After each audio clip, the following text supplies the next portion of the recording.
Ipak bi radije gledali u Pjanića, karakteristično, 2 koraka nazad. Miralem Pjanić, možda i najbolji čovjek koji najbolje izvodi slobodne udarce u Europi.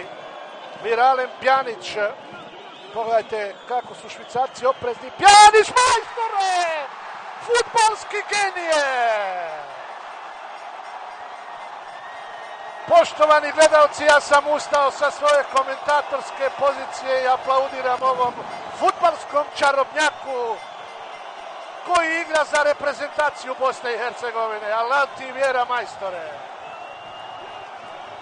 Evo ga, Miralem Pjanić, poštovani gledalci, oduševio je fudbalski svijet. Još jednom, ja ne znam, može li bolje? Ne može, vjerujte mi. Paučina je skinuta ovdje baš kao protiv Luksemburga. Ovo je još ljepše, još efektnije, ali nema niko. Ako je nekada bio Juninho, ovaj je Juninho na kvadrat, fudbalski jas, fudbalski čarobnjak iz zemlje Bosne i Hercegovine.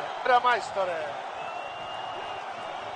Evo ga, Miralem Pjanić, poštovani gledalci, oduševio je fudbalski svijet. Još jednom, ja ne znam, ipak bi radije gledali u Pjanića, karakteristično, 2 koraka nazad. Miralem Pjanić, možda i najbolji čovjek koji najbolje izvodi slobodne udarce u Europi.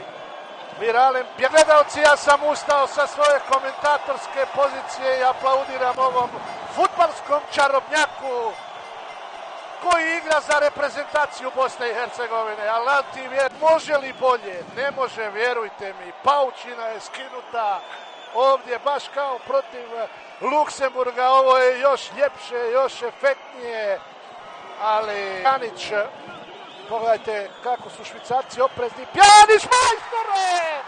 Fudbalski genije! Poštovani